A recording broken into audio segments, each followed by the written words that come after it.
자, 우리 시간이 되어서요. 시작하도록 하겠습니다. 우리 먼저 기도하도록 하겠습니다. 주신 하나님 감사합니다. 늦은 저녁, 이른 아침부터 저희가 학교에서, 가정에서, 직장에서 또 많이 분주하다가 이 저녁에 우리 교회로 모였습니다. 하나님과 더 친밀함을 위하여, 또 하나님과 함께 그 믿음의 중보 사역에 동참하기 위한 그 훈련으로 우리가 모였습니다. 하나님, 저희들 새 힘 주셔서 1시간 반 우리가 훈련받고 교육하는 동안에 집중하게 하시고, 또 이것을 통해서 하나님의 귀한 믿음의 사역에 동참할 수 있는 복된 은혜가 시작될 수 있도록 은혜 내려 주옵소서.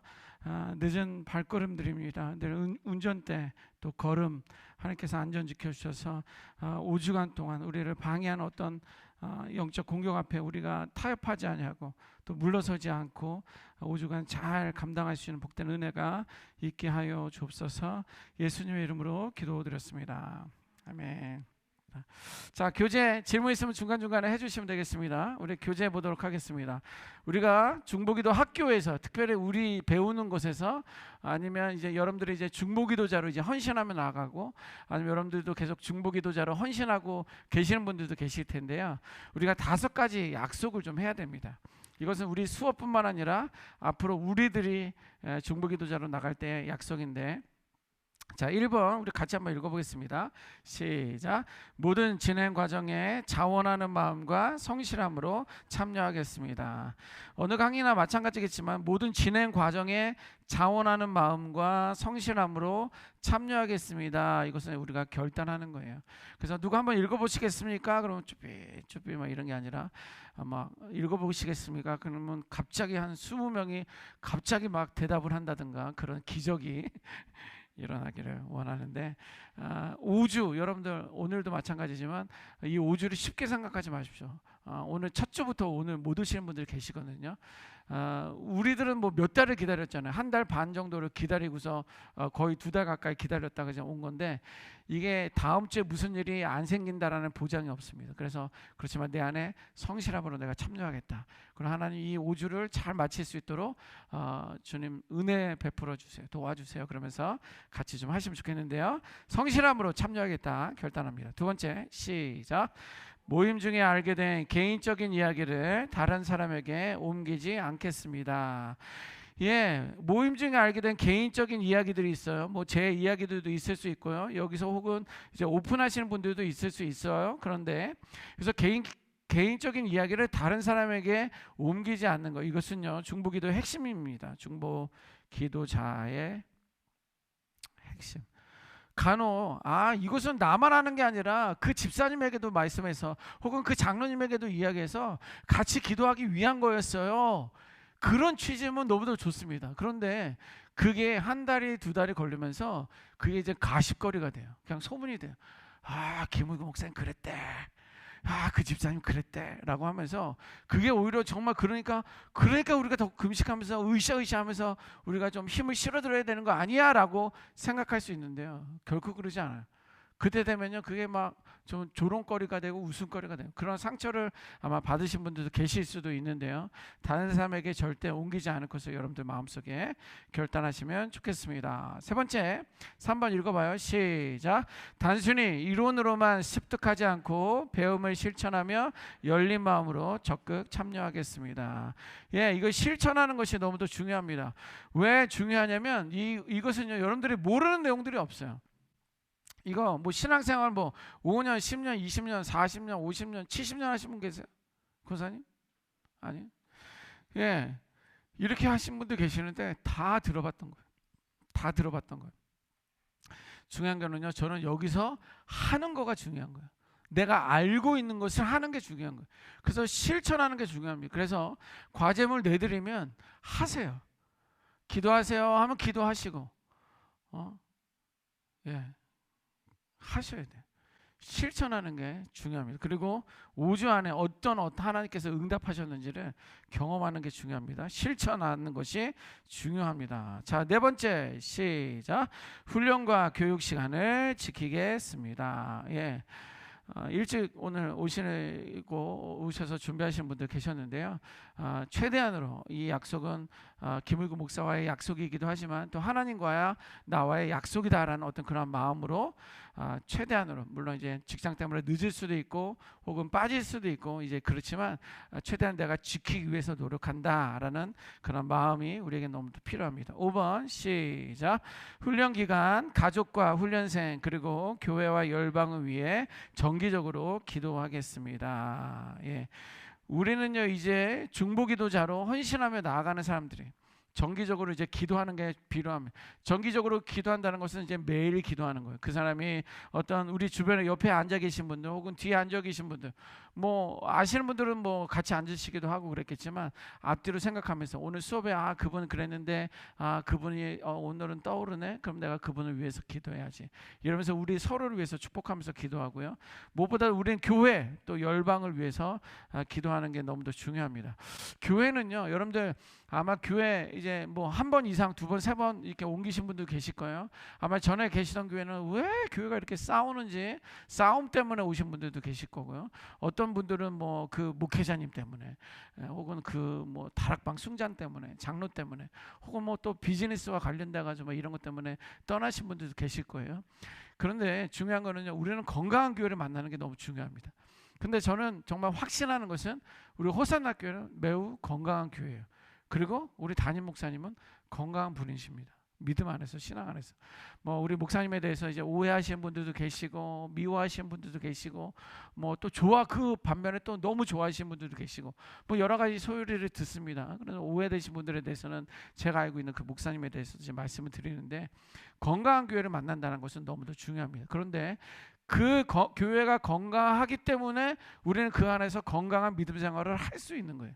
왜냐하면 삐딱한 교회 안에서 건강한 신앙생활 하기가 쉽지 않아요. 거기서 10년, 20년, 30년 있을 수 있지만 그것이 건강함으로, 아름다움으로, 우리의 행복함, 어떤 믿음 생활로 바꾸는 것 자체가 쉽지 않습니다.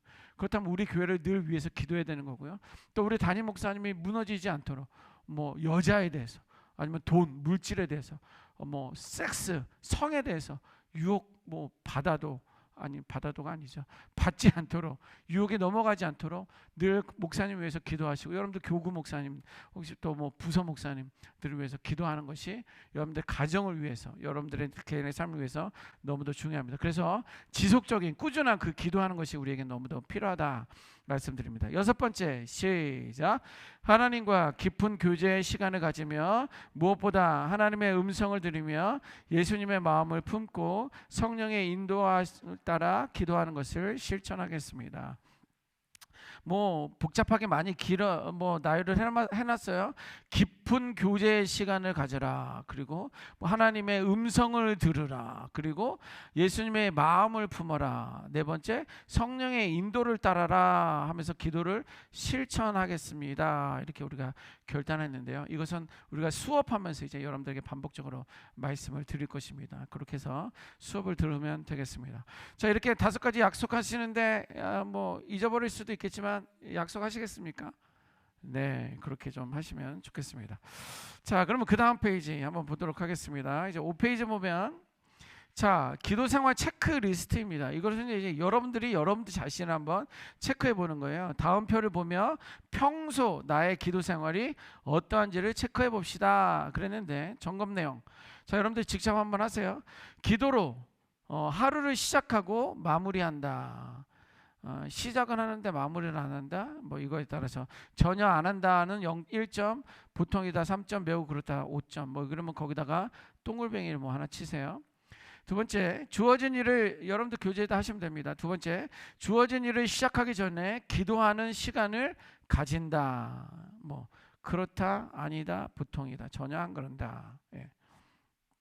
자, 3번째, 새벽 예배 등 교회의 기도회에 적극 참여한다. 보통이다, 그렇다, 매우 그렇다, 아니다, 전혀 아니다. 뭐 이렇게 해서 한번 해보시고요. 자, 평소 기도 생활에 도움이 되는 서적을 읽는다. 종교 서적이죠. 경건 서적 같은 거, 뭐 그런 거. 아니다, 전혀 아니다, 보통이다. 한번 해보시고. 자, 그 다음, 가족에 문제가 생기면 더욱 기도가 간절해진다. 문제가 생기는데 기도 안 할 수 있어요.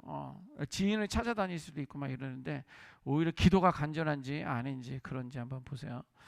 자, 그다음에 일정한 시간, 정해진 시간을 말합니다. 또 정해진 장소를 정해두고 나는 기도한다. 그런 어떤 규칙적인 기도 생활과 시간과 장소가 있는지 한번 보시고 거기에 따라서 점수를 한번 써보시면 좋겠습니다.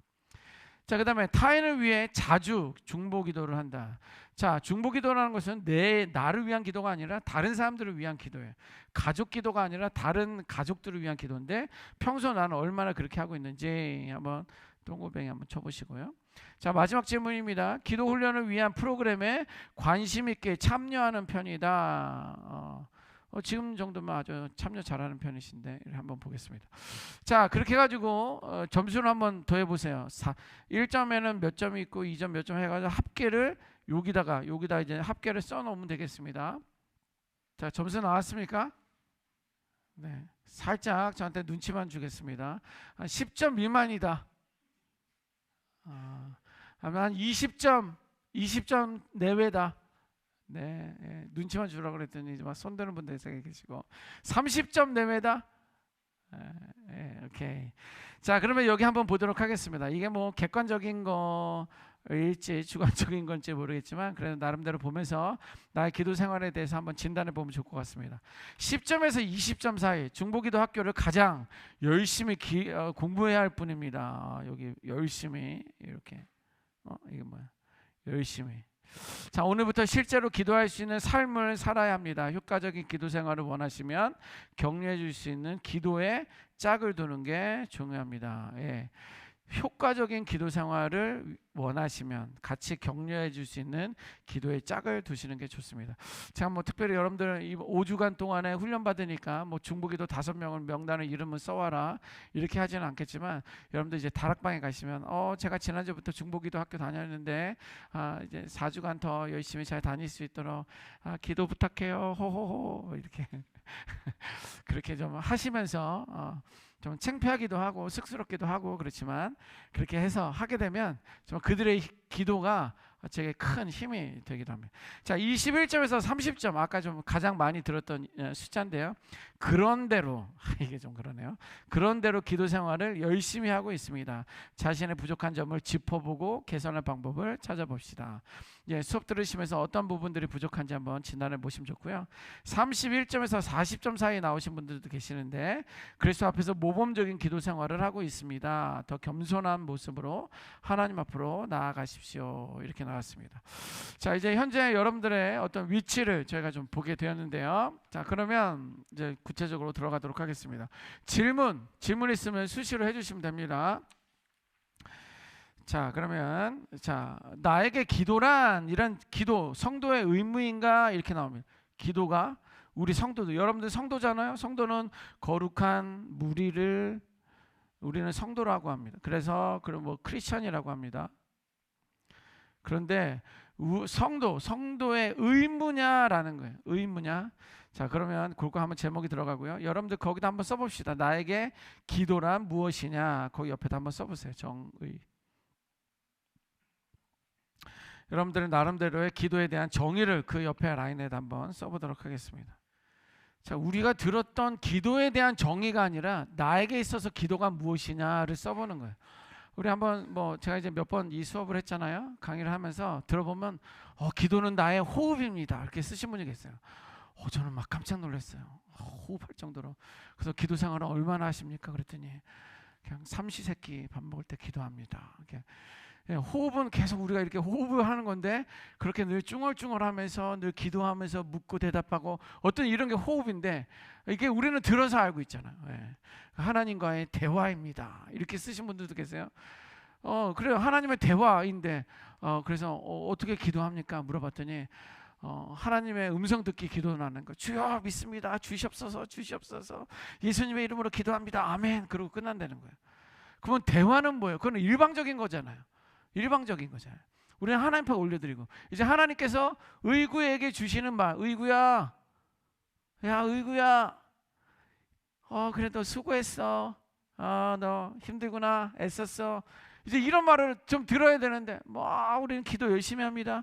기도 열심히 하지 말라는 이야기 아닙니다. 그러나 기도하고 나서 예수님의 이름으로 기도합니다. 아멘. 그리고 딱 일어나면서 지금 몇 시냐? 오늘 기도 많이 했네. 그리고 가는 그런 게 아니라 하나님의 음성을 듣는 거. 그것이 바로 대화인 거예요.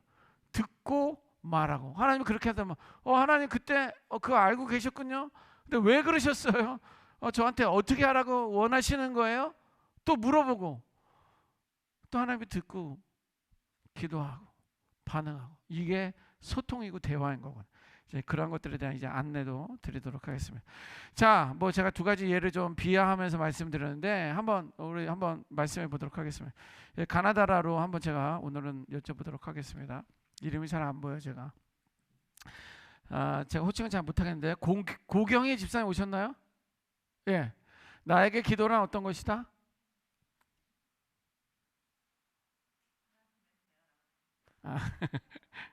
안 웃으려고 그랬네. 웃었네요. 하나님과의 대화. 예. 하나님과의 대화. 예, 대화 잘하고 계시리라 저는 생각합니다. 자, 김가윤 집사님. 예. 나에게 기도란?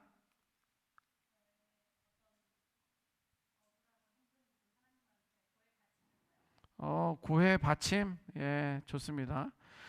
김경순 권사님. 1대1 대화. 좋습니다.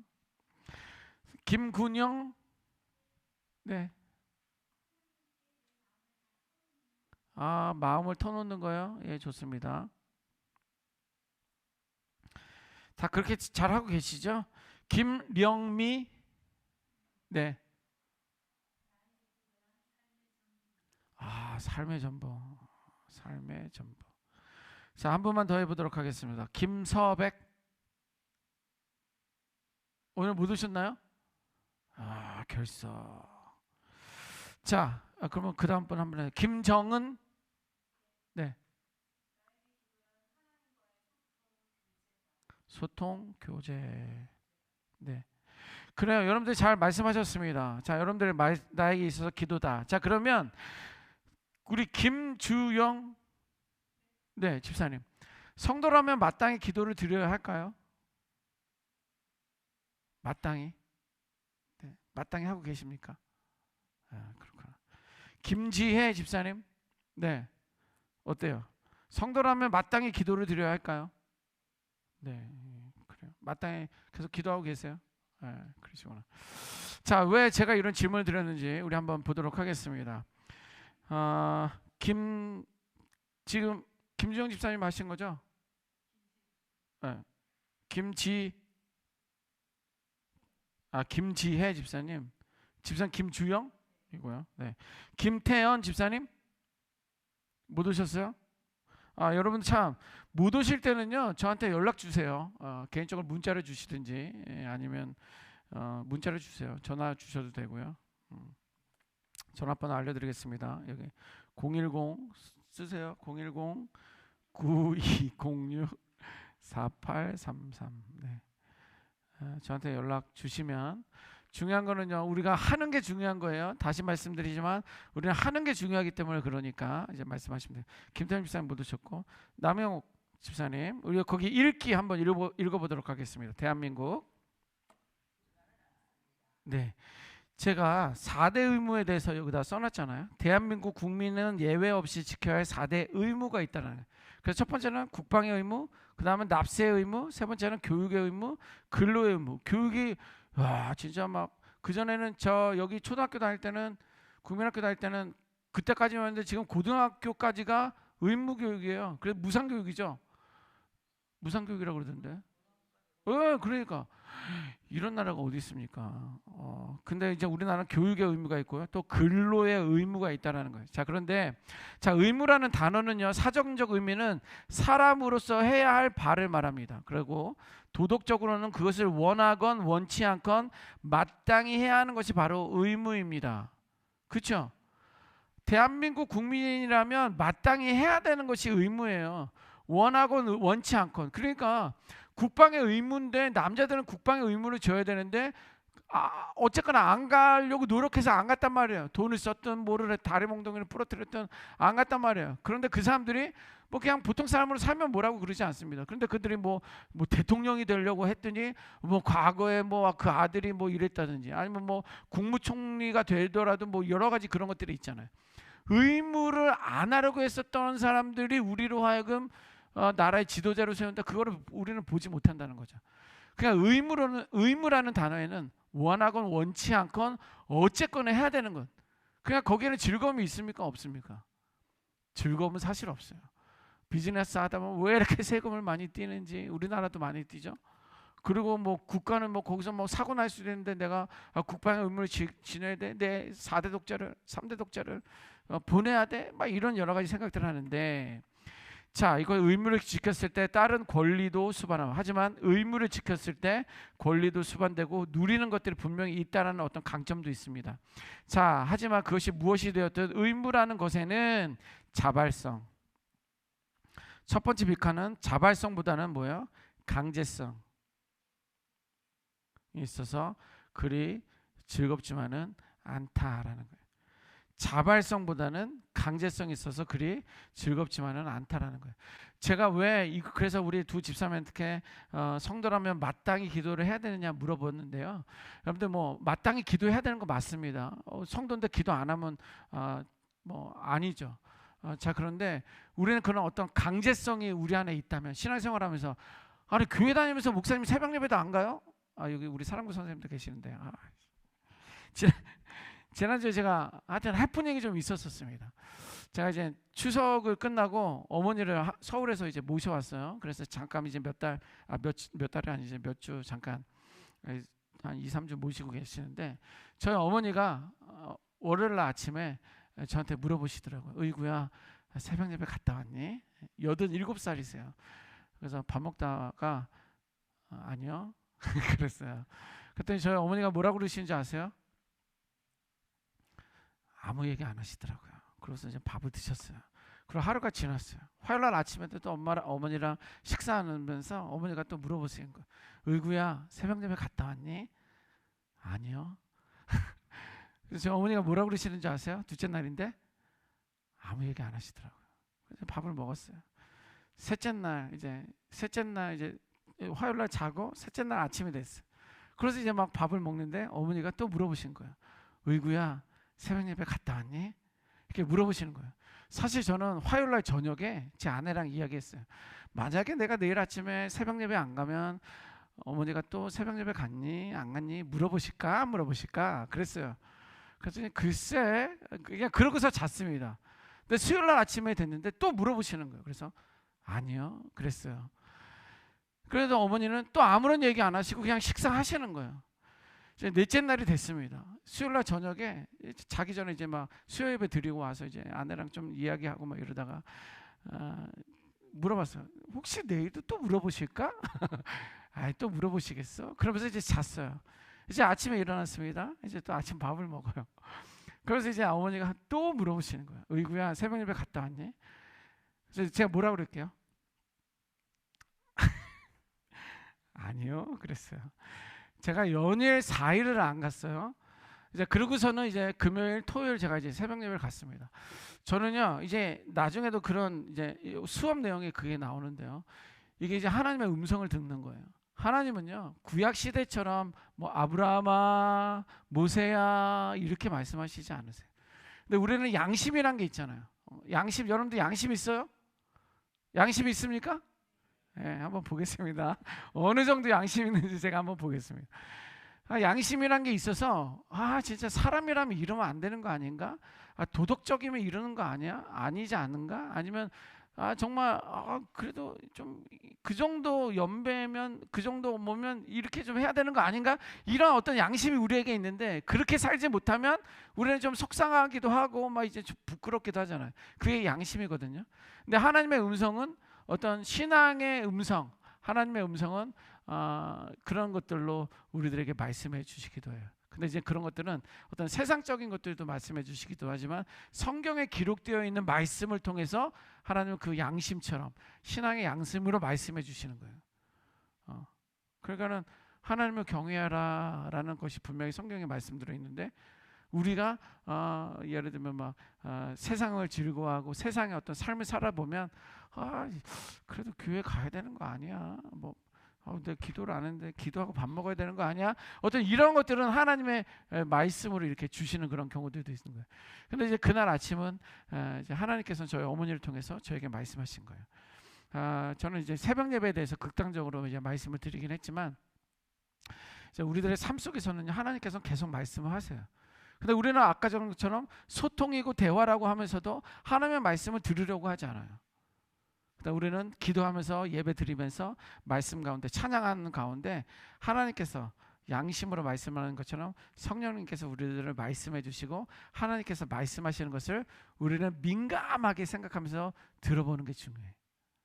내가 힘들 때, 내가 좌절해 있을 때, 어려울 때 하나님께서는요 우리에게 정말 위로자로, 때로는 상담가로, 때로는 우리에게 힘을 주시는 자로 하나님께서 말씀해 주시는 것을 느낄 때가 있어요. 그것이 하나님이 말씀하시는 거예요. 그럼 그때 여러분들은 말씀하시면 다시 말씀하는 거예요. 하나님, 지금 저에게 뭐 말씀하시네요. 그것이 하나님의 말씀입니까? 하나님의 음성입니까? 하나님이 원하시는 거예요? 이걸 다시 물어봐요. 그러면 또 하나님께서 그것을 통해서 또 다른 말씀을 하셔요. 그래, 얼구야. 하나님의 그 음성 듣는 그것이 대화이고 소통이 이제 그런 것들이 있어요. 그러면 기도에 대한 부담이 없어요. 근데 성도의 마땅한 의무다. 그러면 기도 안 하는 것들은 이러면서 우리가 막 손가락질하고요. 나 목사님 난 월화수목금토일 새벽 예배 안 빠지는데 목사가 돼가지고 4일이나 안 빠졌네. 이런 어떤 정죄들이 우리 안에 생기는 거예요. 그리고 나 김을구 목사님한테 성경 탐구가 아니죠. 이게 뭐죠? 중보기도학교 수업 들었는데 중보기도학교 수업도 안 들은 인간들이 뭘 이런 어떤 영적인 교만함이 우리 안에 있을 수 있다는. 그런데 이것이 의무가 아니라 하나님과의 대화이고 소통이고 여러분들이 아까 위에서 말씀하신 것처럼 구애 바치는 거고 마음을 터놓는 이야기라면 그냥 성도로서 아니면 내가 목사니까 기도해야 되는 자리에 나가야 된다, 기도해야 된다, 기도하는 척을 할 수밖에 없다, 이런 것들로부터 우리는 자유할 수 있다는 거예요. 그러면 기도가 그냥 자연스럽게 되는 거예요. 우리가 국방의 의무를 꼭 지켜야 된다는 게 아니라 사실 여러분들에게 부담 한 가지 들으면요, 알고 계실지 모르지만 이 중보기도 학교를 수료하신 분들은요 우리 중보기도 학교에 헌신을 하셔야 돼요. 아니 뭐라고 그랬죠? 중보기도 학교가 아니라 중보기도 호산나 중보기도 헌신자로 헌신하셔야 돼요.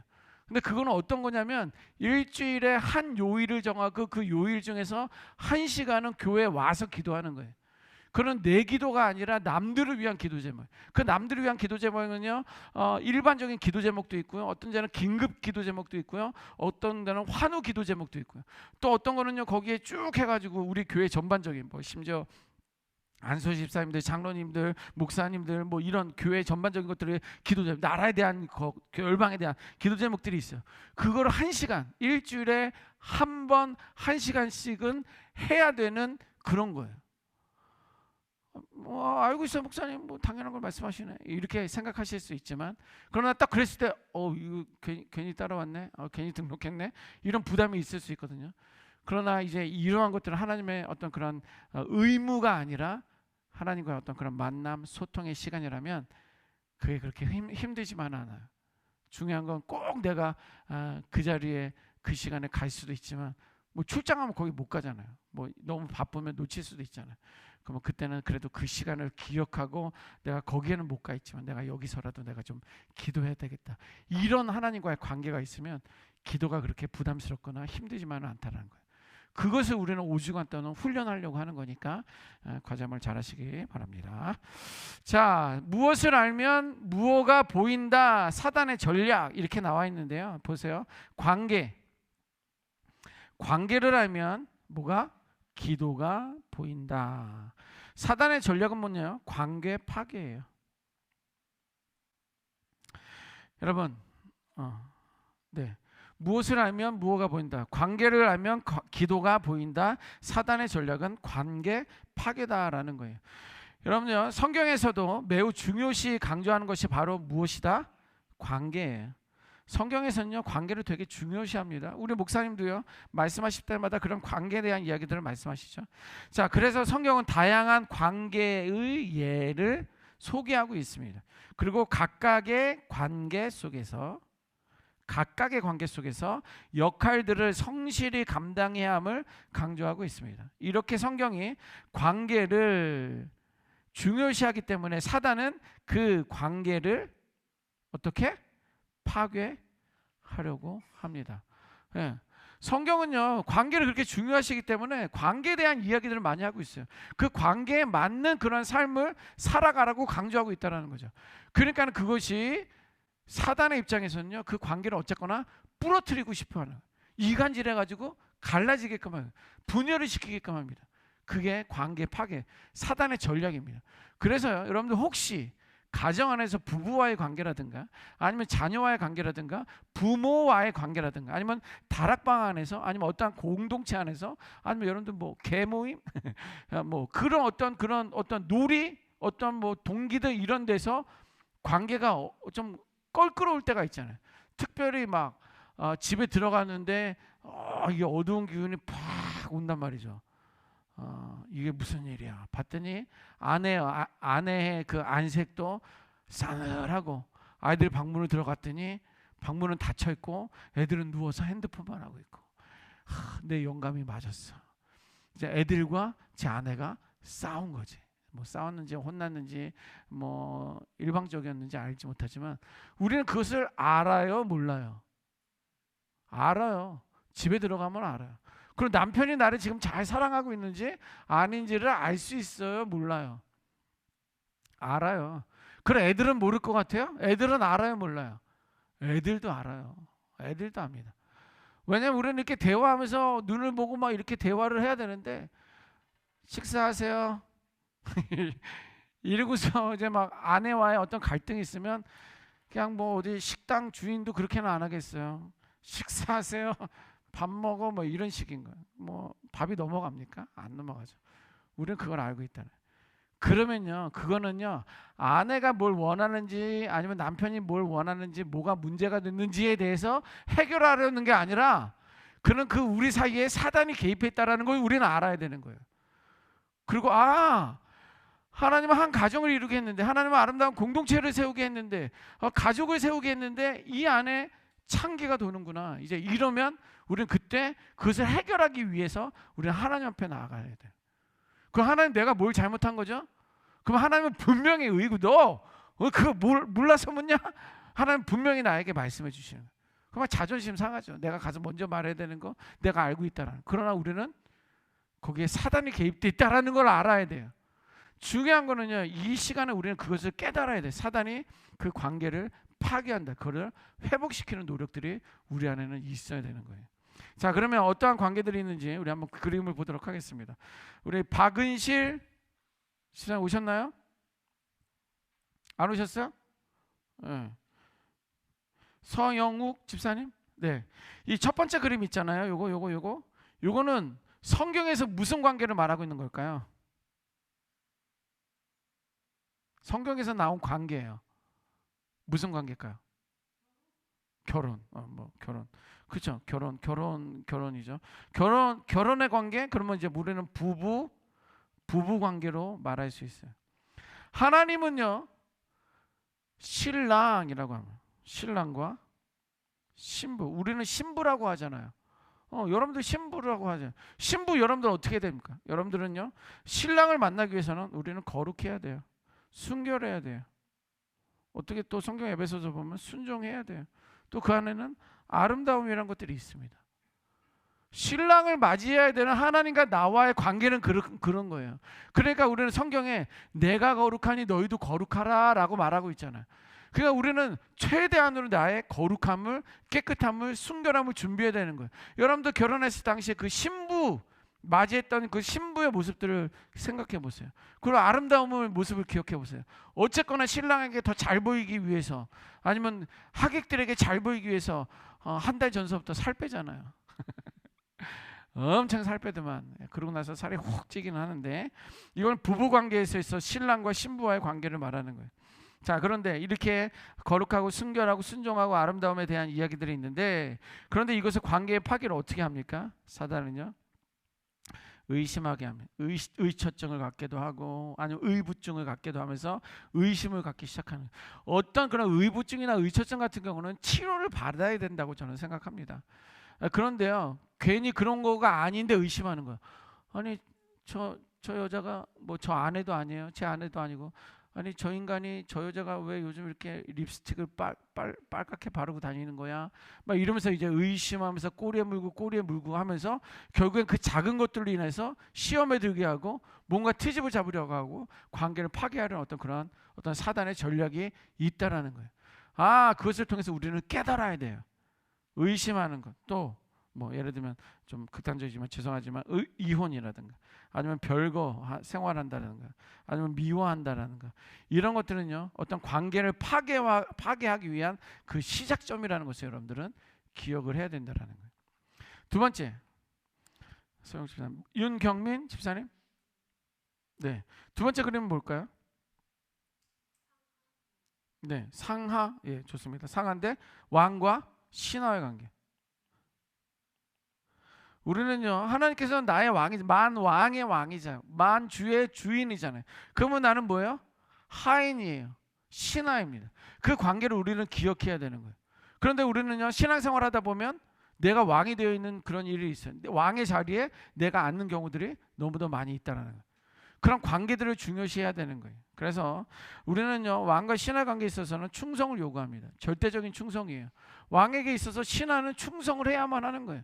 그런데 과연 우리들의 삶에 있어서 충성을 하느냐 돌아보는 게 중요합니다. 그리고 서로 불신의 관계.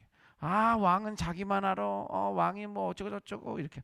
신하들은, 백성들은 나를 이해하지 못해. 나를 지지하지 못해. 지지하지 않아. 이런 어떤 불신의 관계가 있으면 거기는 관계가 파괴되기 시작한 거예요. 뭐 이제 선거철이 다가게 되면 또 이제 뭐 이 당을 찍을 거냐, 저 당을 찍을 거냐, 너는 태극기냐, 너는 촛불이냐, 막 이런 의견들이 우리들은 많이 나올 수 있다라는 거죠. 그러나 우리는 그런 것들 가운데 우리는 어떤 신뢰와 또 보호하는 어떤 그런 관계들이 우리 안에 있어야 된다라는 것입니다. 자, 세 번째 나왔습니다. 우리 이다교 집사님이세요? 네. 그 세 번째 그림은 뭘까요?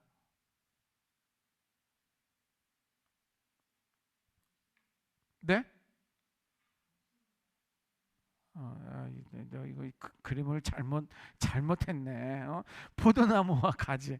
성경에 나오는 관계에 대해서 제가 지금 말씀을 드리는 거예요. 포도나무와 가지. 여러분들, 포도나무와 가지 비유는요, 엄청난 그 아름다운 성경의 이야기입니다. 그 포도나무는 누구를 뜻합니까? 포도나무는 예수님을 뜻해요. 포도나무는 예수님. 가지는 누구예요? 그러면 나. 그러면 농부도 나와요. 농부는 누구예요? 하나님이에요. 이 관계들을 우리는 기억해야 되는 거예요.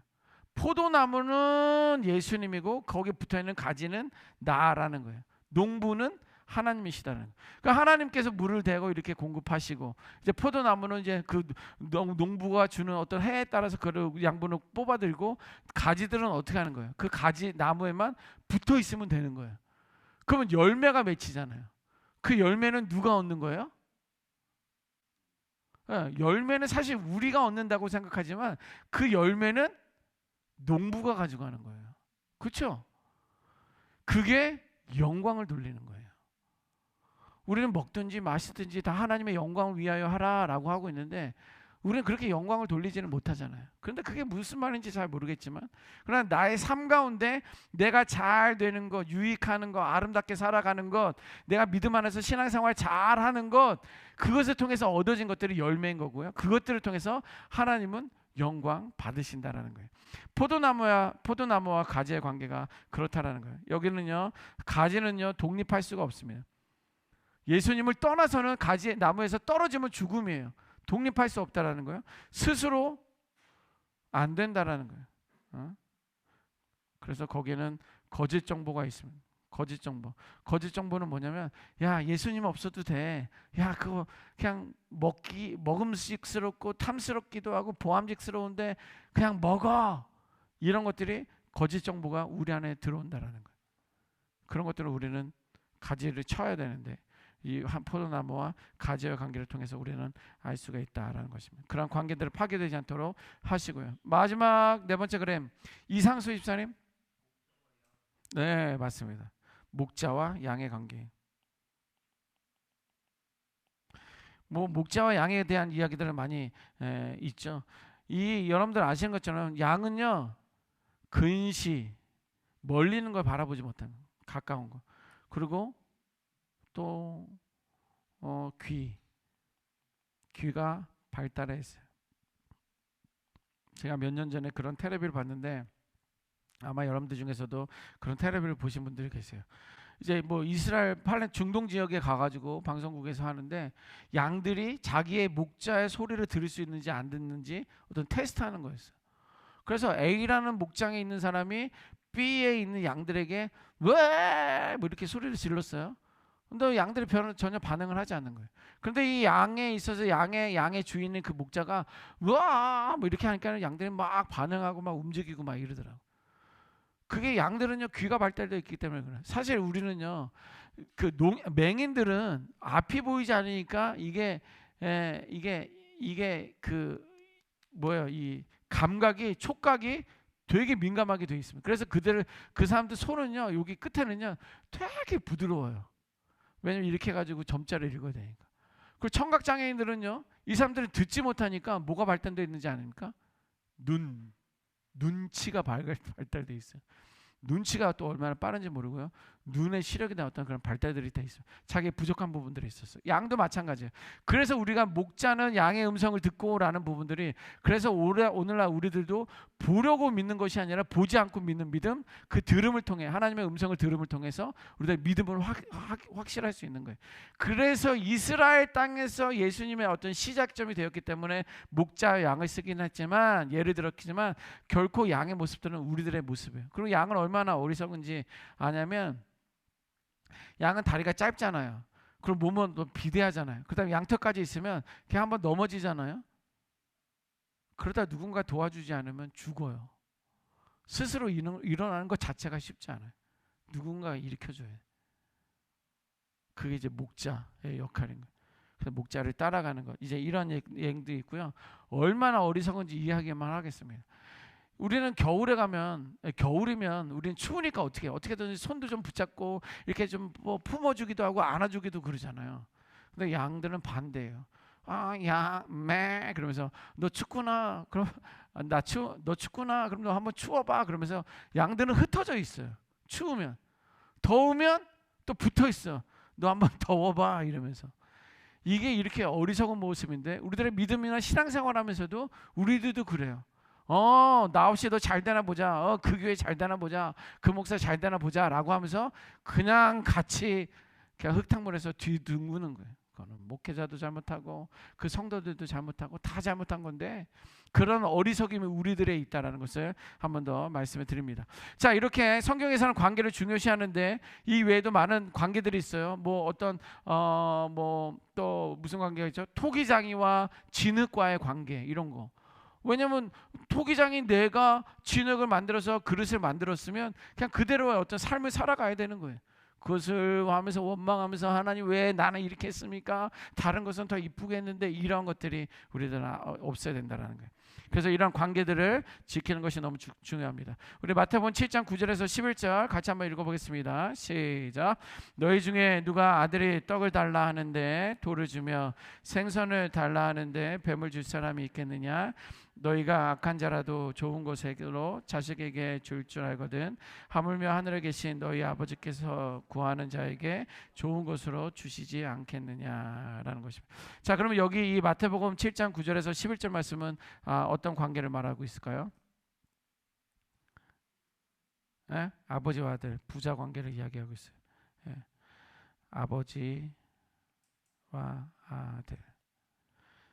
자, 위에서 말씀드리지만 우리는 그 관계를 중요시하고 다양한 관계 속에서 우리는 그 관계를 세워나가는 것이 너무도 중요하다라고 했는데요. 마태복음 7장 9절에서 11절 말씀은 부자 아버지와 아들과의 관계를 이야기하고 있어요. 아무리 악한 사람이라 할지라도 좋은 것으로 자식에게 줄 줄 알거든. 하물며 하늘에 계신 너희 아버지께서는 구하는 자에게 좋은 것으로 주시지 않겠느냐. 이거는 주신다는 뜻이에요. 이것을 믿는 거예요.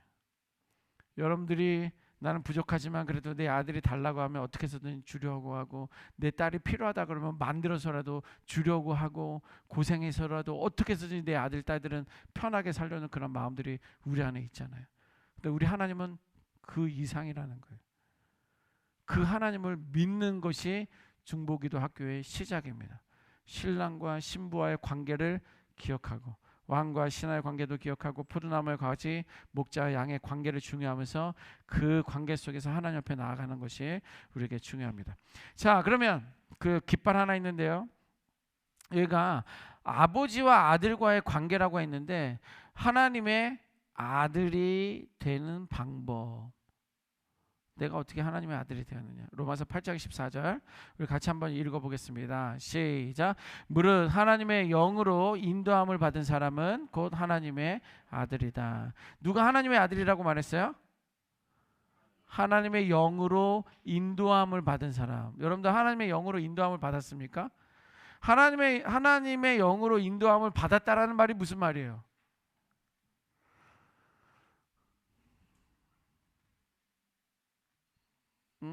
하나님의 영으로 인도함을 받았다. 하나님의 영은 무엇입니까?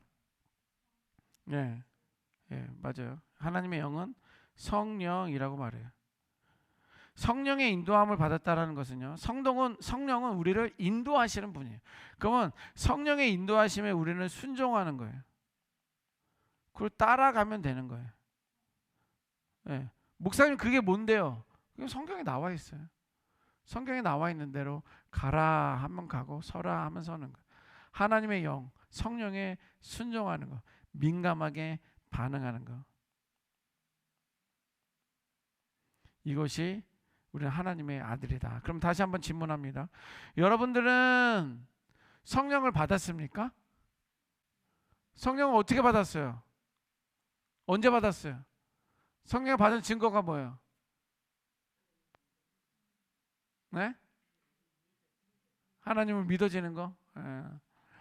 우리는요 이렇게 구체적으로 물어보는 그 이단 종교가 있잖아요. 예. 며칠, 몇 시, 몇 분, 막 이렇게 해서 막 큰 눈을 뜨고 막 삿대질하면서 물어보면, 뭐.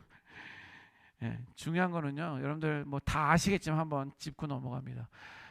나의 죄됨을 고백하는 그 순간, 나의 죄인됨을 하나님 앞에 기도하고 고백하는 그 순간에 하나님의 영은 우리에게 이미 시작된 줄 믿습니다. 왜냐면요, 나의 죄됨을 인정하지 않는 사람들이 많이 있어요. 그러면 성령이 역사하지 않습니다. 그런데 우리는 그러면 성령의 사람으로서 민감하게 반응하며 살아가느냐 물어보고 싶어요. 그렇지는 않아요. 우리들은 그렇지 않습니다.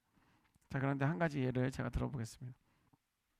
우리는 성령 충만함에 대해서 이야기하잖아요. 그러면 성령 충만한 사람들에 대한 어떤 그런 삶이나 신앙에 대한 모습들이 약간 좀 대충 좀 그려집니까? 저분은 성령 충만하시네. 주변에 그런 분은 보셨어요? 성령 충만하신 분? 한 분만 계시고, 뭐 주변에는 성령 충만하신 분들은 안 계신가 보네. 근데 성령 충만하면, 그러면 나는 성령 충만하냐? 여러분들 스스로에게 물어보면, 목사님 나는 성령 충만합니다. 이제 몇 분이나 어느 정도나 몇 프로, 몇 점 정도나 되십니까? 우리는 늘 성령 충만하지는 않습니다. 그러나 우리는 두려워하지 않아야 될 것은 이 그림 때문에 그렇습니다. 여기에 이제 코코아 주스가 있어요. 코코아 주스. 코코아. 여러분들 코코아 좋아해요? 자, 코코아 주스가 있는데요. 하루는 제 아내가 저에게 뭐 설교 준비하는데 열심히 하네 그러면서 이제 제 아내가 코코아를 타온 거예요. 근데 막 이제 코코아 아주 맛있게 코코아가 이렇게 있는데, 제가 막 설교 준비를 열심히 이렇게 하고 뭐 책 보고 막 이러다 보니까는 코코아 먹는 걸 깜빡 잃어버린 거예요. 내가 너무 열심히 했나 봐요. 그러고 봤더니 이만큼은 좀 새카맣게 돼 있고 여기는 물이 멀고예요. 어마, 성함이 어떻게 되시죠? 윤경민 집사님. 별표 하나. 어디 갔어? 윤경민. 윤경민 집사님. 별표. 목사님 별표는 뭔가요? 별거 아니에요, 여러분. 예. 자, 아주 너무 윤경민 집사님 박수. 적극적으로 참여하고 계시는데, 자, 이게 나왔어야 되는데 이렇게 코코아가 있는데 뭐 열심히 하다 보니까 위에는 멀겋게 물이 되어 있고 이 밑에는 침전물이 있어요. 이 침전물이 뭐예요? 코코아예요.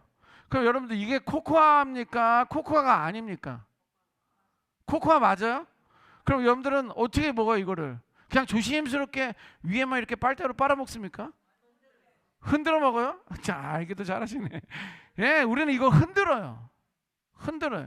그래서 우리는 그 코코아를 마셔요. 그래야지 코코아지.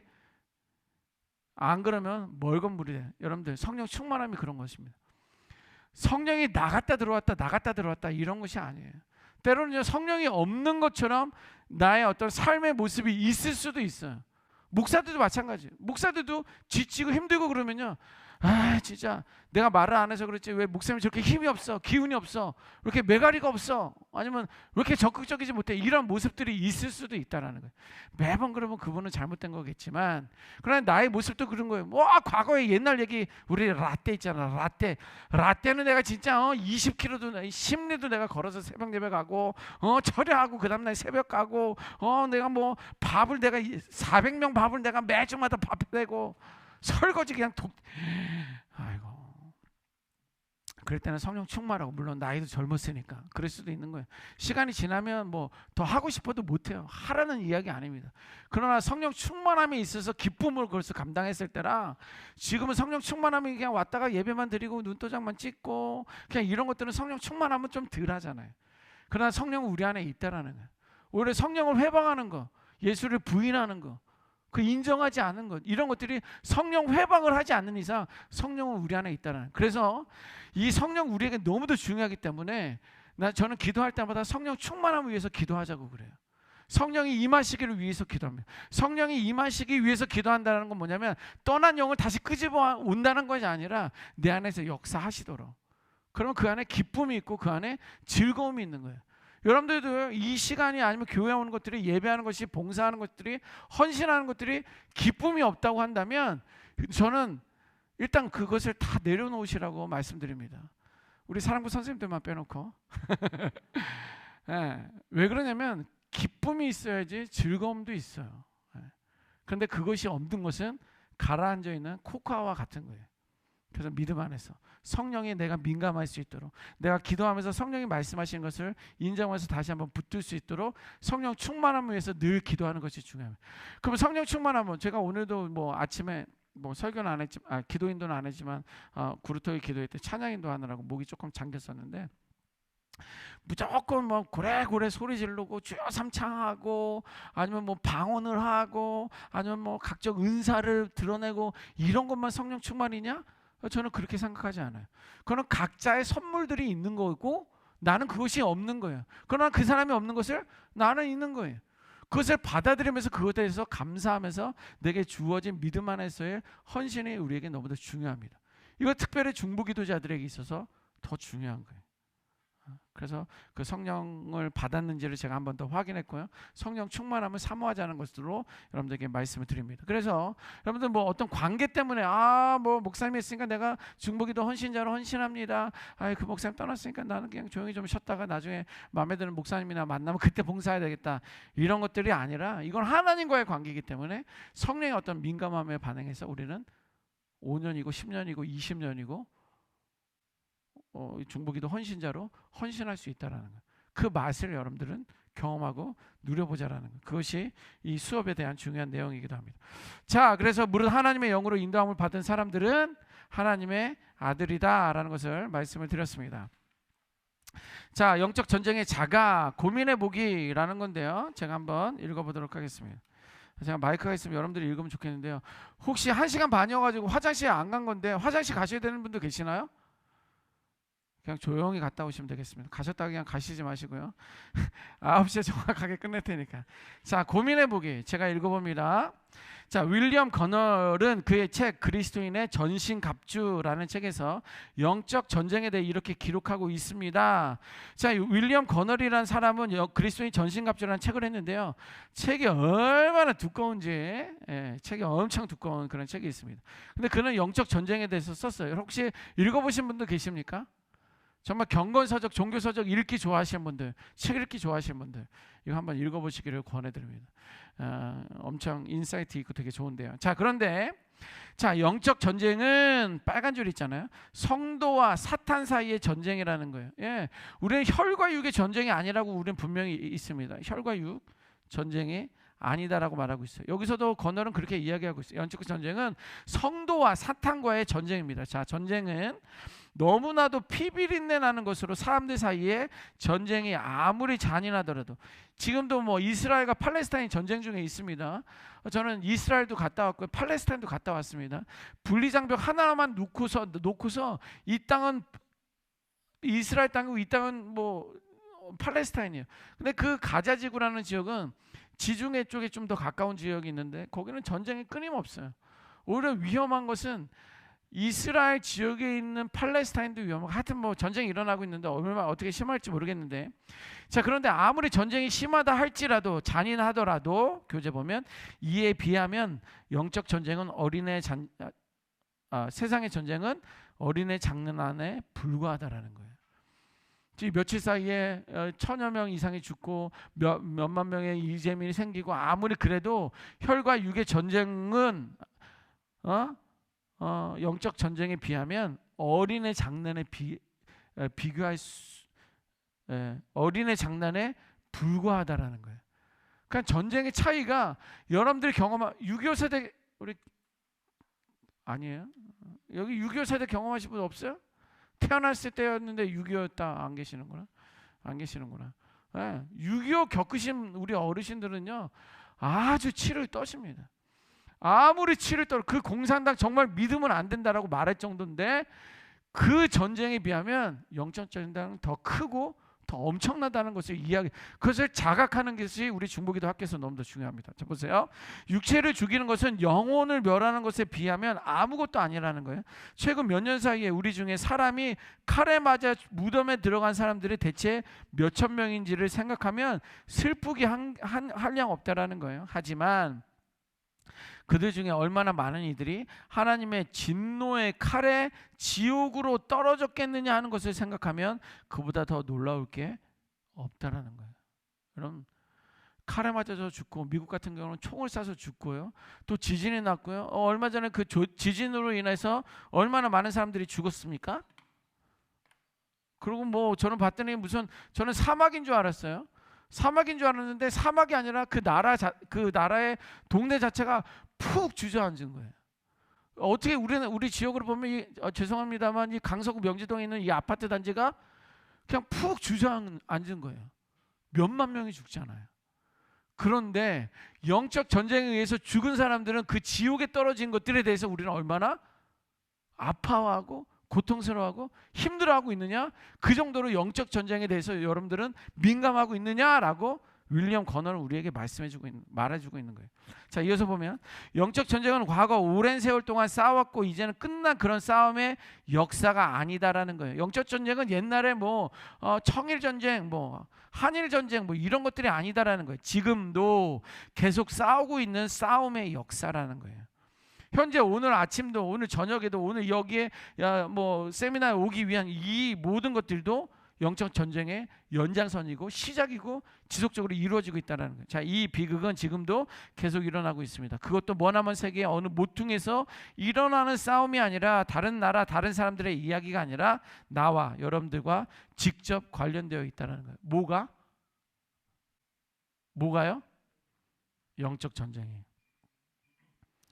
영적 전쟁이 지금도 우리에게 이런 일들이 일어나고 있다는 거예요. 자, 이 전쟁이 벌어지는 무대는 각 사람의 영혼입니다. 그 무대, 영적 전쟁이 일어난 것은요, 여러분들 개개인에 있는 영혼에게 그러한 영적 전쟁이 발생하고 있는 현장에 달하는, 이 전쟁에는 뭐가 없다고요? 중립이 없어요. 중간이 없어요. 스위스 나라 같은 그런 나라가 없어요. 온 세상이 이 싸움에 개입되어 있습니다. 온 세상이 이 싸움에 개입되어 있습니다. 하나님 편에 서서 사탄을 대적하든 아니면 사탄의 편에 서서 하나님을 대적하든 둘 중에 하나밖에 없다라는 거예요. 여러분들 어느 편에 서시겠습니까? 우리는 하나님 편에 서야 되는 거예요. 이건 말로만이 아니라 그런 영적 전쟁의 치열함을 깨달아야 되고, 이거는 내 이야기지 남의 이야기가 아니다라는 거예요. 남의 이야기도 되지만 중요한 건 나의 영혼 가운데 오는 그런 영적 전쟁이다라는 거예요. 자, 이것을 한번 여러분들 우리들은 고민해 봤고요. 나누어 봅시다라는 건데, 여기 봅시다. 자, 윌리엄 거널의 글을 읽으면서 내가 속한 공동체와 그 안에서 어떤 관계성이 있는지 적어 봅시다. 나는 어떤 영적 전쟁과 공격에 노출되어 있을까요? 나는 어떤 영적 전쟁과 공격에 노출되어 있을까요? 그리고 나는 어떤 관계성이 있는지 한번 봅시다. 다시 한번 말씀드리면 우리는요, 많은 관계 속에 이루어졌다고 했잖아요. 그리고 하나님과의 관계 속에서도 이루어졌다고 하잖아요. 이제 1대1의 관계를 떠나서 우리는 주변에 많은 관계 속에 있어요. 어떤 내가 중심으로 됐을 때 우리는 가정이라는 것이 있습니다. 가정 안에는 누가 있어요? 여기 뭐 여러분들 한번 써보세요. 뭐 제 거를 베껴 쓰시지 마시고 참교하시면서 여러분들 거 쓰시면 됩니다. 여러분들 거 쓰시는 거예요. 가정이라고 봤을 때 여기 가정 있잖아요. 나와의 가정관계에서 저는 아내, 그 다음에 두 딸이 있습니다. 그 다음에 어머니가 있습니다. 그럼 뭐 하게 되면 저는 뭐 여러분들 아실지 모르겠지만 누님들이 네 분이 계세요. 누님, 그 다음에 매형, 조카, 집안별로 둘씩 8명. 뭐 이렇게 우리는 가정 안에는 있다는 거예요. 그러면 이것이 내가 아내와의 영적 전쟁도 있고요, 나와 두 딸들과의 영적 전쟁도 있고요, 제 어머니와의 영적 관계도 있고요, 제 누님들과의 관계, 영적 전쟁, 매형들과의 영적 전쟁, 조카들과의 영적 전쟁이 계속적으로 와서 우리들과의 관계를 파괴하려고 한다는 거예요. 사단은 친하지 못하도록, 관계하지 못하도록. 저는 이렇게 가정들이 있습니다. 또 여기 하나 교회 보면 저는 사역을 사랑부, 그 다음에 여기 뭐 복지위원회, 여기 안에 뭐 농화부도 있고요. 또 여기는 뭐 목회자 그룹도 있고요. 그리고 중보기도 팀, 중보기도도 있고, 여기에 저는 뭐 무교기도회, 뭐 화요기도회, 뭐 이렇게 저는 교회 안에서 이런 관계들이 있습니다. 그 다음에 목사님, 목회자의 관계, 그 다음에 성도님들과의 관계. 자, 이것이 저는 영적 전쟁이 다 현장 가운데 있는 거예요. 성도들과 지금 뭐 이렇게 여러분들 다 이렇게 아주 편안해 보이는 것처럼 보이지만 어느샌가 저와의 영적 전쟁의 대상이 될 수도 있어요. 왜냐하면 사단은 이런 아름다운 관계를 파괴하려고 하니까 목회자들까지 이간질을 하고 서로 모함하고 싫어하게 하고 서운하고 서로 서포트하지 않고 시기하고 질투하고 이제 이런 것들이 있다는 거예요. 복지위원회 관계 안에 사랑부 선생님들과 사랑부 친구들과의 그런 관계 속에서도 그런 일들이 우리 안에 있을 수 있다는 거예요. 그리고 중보기도 기도하러 갔는데 거기서 아유 저 인간도 기도하러 왔네, 아유 오늘 목사님 왜 저래, 막 이제 이러면서 서로 어떤 영적인 갈등이 있고 이런 것들이 교회 안에 있을 수 있다. 자, 직장, 저는 직장이 교회라서 여러분들 직장 한번 해보시고요. 그다음 혹은 커뮤니티 취미 활동, 뭐 커뮤니티, 뭐 여기는 어떤 분들은 뭐 수영장, 아니면 뭐 테니스, 뭐 자전거, 아니면 뭐 여러 가지 취미 활동들 있잖아요. 또 뭐 운동, 아니면 독서, 아니면 수다방, 뭐 이런 거. 자, 이런 사람들과의 관계 속에서도 내가 속한 것들이 있다라는 거예요. 자, 이렇게 해보시고요. 이렇게 해서 여러분들 좀 해보시고, 그 다음에 그 외에 또 다른 어떤 관계들이 나와 직접적인 관계들이 있는지를 한번 써보시면 좋을 것 같아요. 여기서 보면 여기는 뭐 여기 중보기도 학교 학생들도 될 수도 있고요. 그 다음에 친구들과의 관계, 아니면 학교, 부모회, 뭐 이런 것들도 있고요. 그 다음에 세미나는, 그 다음에 뭐 예전 교회 리더십, 뭐 이런 것들이 있을 수 있다는 거죠. 자, 이런 것들을 여러분들 쭉 나열해 보시고요. 나열해 보시면 되겠습니다. 내가 속한 공동체와 그 안에서의 관계성들을 표현하시는 거예요. 지금 보니까 아마 이제 좀 생각이 안 나실 수도 있지만 여러분들 나와 관련된 이제 이런 것들을 다 좀 한번 소환해 보세요. 왜냐하면 그것들이 다 여러분들의 영적 전쟁의 현장 가운데 있습니다. 자, 이것은 제가 숙제가 많다고 하고 숙제가 있다고 하긴 했는데 사실 이 자리에서 하는 것들이 사실 많습니다. 그래서 이 자리에 꾸준히 하시면 되고요. 이제 다음 주까지 숙제 하나 말씀드리면 이것이 숙제입니다. 이것을요 쓰시고 내 안에 관련되어 있는 것들을 이제 최대한 좀 더 생각해 보시면서 쓰시고 이것을 인증샷을 찍어서 밴드에다 올리시는 거예요. 자, 그런데 밴드에다가 올리는 게 어려우신가? 자, 잠깐만요. 제가 한번 밴드를 찾아보겠습니다. 자, 밴드 보이죠? 이 밴드가 이제 우리 밴드인데요. 제가 이제 여기다가 이제 예를 들면 제가 이렇게 글을 썼잖아요. 제가 여기다 글을 썼죠. 샬롬 인사드립니다. 그러면 여기 이제 과제물이라고 한다면 여기다가 댓글 쓰기가 여기 있어요. 댓글 쓰기. 댓글 쓰기 보이나요? 이 댓글 쓰기를 이렇게 클릭하고 여기다가 댓글을 남기는 거예요. 여기다 이렇게 댓글을 남기고, 그리고 자물쇠가 어디 갔노? 자물쇠. 요거 자물쇠. 그쵸? 자물쇠가 저 색깔이 저렇게 바뀌어요. 그리고 보내기를 하면 댓글이 이제 그 과제물에 쭉 붙을 거예요. 이제 여러분들은 개인적으로 그렇게 붙이시면 돼요. 그래야지, 안 그러면 제가 나중에 과제물 정리하기가 좀 어려우니까 그렇게 좀 해주시도록 부탁드리겠습니다. 자, 자세한 광고는요. 이제 숙제는 제가 카톡을 통해서 한번 올리고요. 그다음 밴드를 통해서 올리도록 하겠습니다. 질문, 오늘 수업에 대한 질문이나 과제물에 대한 질문 없습니까? 질문 없어요? 질문이 없는 거예요? 관심이 없는 거예요? 빨리 가고 싶은 거예요? 다 여러 가지. 이제 9시 되니까 알람도 울리고 좋습니다. 자, 기도하고 마치도록 하겠습니다. 조시 하나님 감사합니다. 늦은 저녁까지 저에게 또 부르심 앞에 순종하며 나왔습니다. 하나님, 많은 관계 속에 우리가 살아가고 있는데 무엇보다도 하나님과의 관계를 잘 세워나가는 저희들 되게 도와주시고, 무엇보다도 정말 영적 전쟁이 어떠한지 민감하게 반응하고 그것을 깨달아 볼 수 있는 그런 영적 안목을 저에게 허락하여 주옵소서. 이제 가정으로 돌아갑니다. 안전하게 운전대 붙들어 주시고 또 걸음걸음 지켜주셔서 안전하게 가정으로 귀가하고 또 내일 하루 주님 주신 그 하루를 기쁨과 즐거움으로 사모함으로 살게 하여 주옵소서. 귀한 만남을 허락하시 하나님께 감사하고 예수님의 이름으로 기도드렸습니다. 아멘. 수고하셨습니다.